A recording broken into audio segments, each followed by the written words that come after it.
Chris में मेरे प्यारे भाई और बहनों, आप सबों को मेरा प्यार भरा जय यीशु। आज के मनन चिंतन के लिए हम लेंगे संत यूहन्ना का सुसमाचार अध्याय 15 पद संख्या 26 से अध्याय 16 पद संख्या 4 तक। आप सभी मेरे साथ पवित्र वचन खोल सकते। यीशु ने अपने शिष्यों से यह कहा, जब वह सहायक पिता के यहाँ से आने वाला वह सत्य का आत्मा आएगा, जिसे मैं पिता के यहाँ से तुम लोगों के पास भेजूंगा, तो वह मेरे विषय में साक्ष्य देगा और तुम लोग भी साक्ष्य दोगे, क्योंकि तुम प्रारंभ से मेरे साथ रहे हो। मैंने तुम लोगों से ये बातें इसलिए कही कि तुम विचलित नहीं हो। वे तुम्हें सभागृहों से निकाल देंगे। इतना ही नहीं, वह समय आ रहा है जब तुम्हारी हत्या करने वाला यह समझेगा कि वह ईश्वर की सेवा कर रहा है। वे यह सब इसीलिए करेंगे कि उन्होंने ना तो पिता को पहचाना है और ना ही मुझको। मैंने तुम लोगों से ये बातें इसलिए कही जिससे समय आने पर तुम्हें यह स्मरण रहे कि मैंने तुम्हें पहले ही सचेत किया था। यह प्रभु का पवित्र सुसमाचार है। हे क्रिस्त, तेरी स्तुति हो।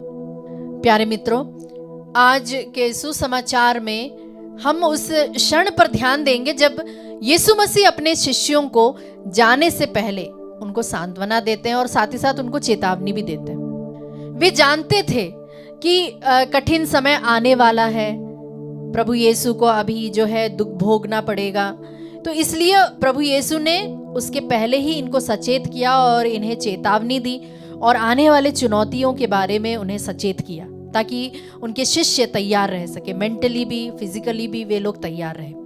तो जब प्रभु यीशु कहते हैं कि सत्य का आत्मा मेरे विषय में साक्ष्य देगा, तो वह हमें याद दिलाते हैं कि जब दुनिया हमारे विरुद्ध खड़ी हो तब भी स्वर्ग हमारे पक्ष में है।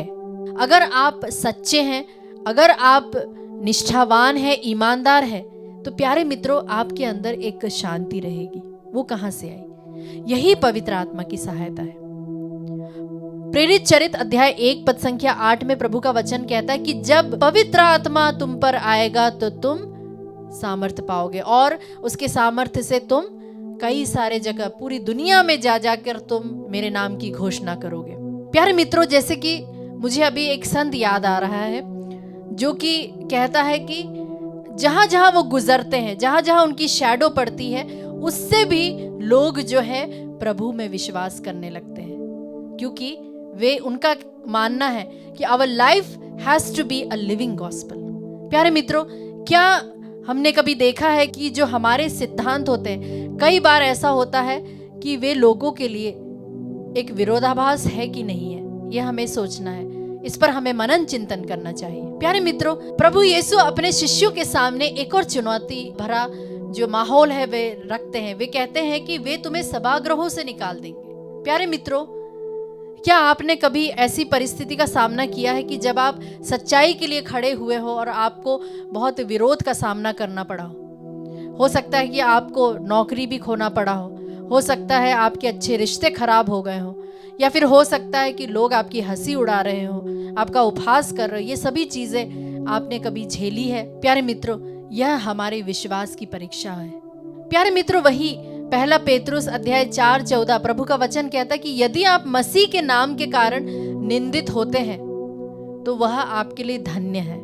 जब प्रभु यीशु कहते हैं कि मैंने पहले ही तुम्हें सचेत किया है, तो हमें यह याद दिलाने वाली बात है कि प्रभु ने हमें इस अचानक होने वाले संकट में हमें नहीं डाला है। प्रभु ने हमें पहले ही चेतावनी दी है। आप सोचिए, क्या कभी ऐसा हुआ है क्या किसी संकट में आप अचानक घबराए बिना स्थिति को स्थिर रह पाए हो, क्योंकि आप पहले से ही जानते हैं कि यह परीक्षा तो आएगी। इसाया नबी अध्याय 41 उसकी पद संख्या 10 हमसे कहता है कि मत डर, क्योंकि मैं तेरे संग हूं। और स्तोत्र 23:4 कहता है कि चाहे अंधेरी घाटी से होकर ही क्यों ना जाना पड़े, तो भी मैं नहीं डरूंगा। प्यारे मित्रों, अब आप और मैं, इसे हमें अपने मन को जवाब देना चाहिए कि जब कोई आपके विश्वास के खिलाफ खड़ा हो या फिर हमारे जो सिद्धांत के खिलाफ अगर खड़ा है, तो क्या हम उस समय ऐसी स्थिति में क्या हम स्थिर रह पाते हैं? क्या हमारा जीवन दूसरों के लिए एक गवाही बन पाता है?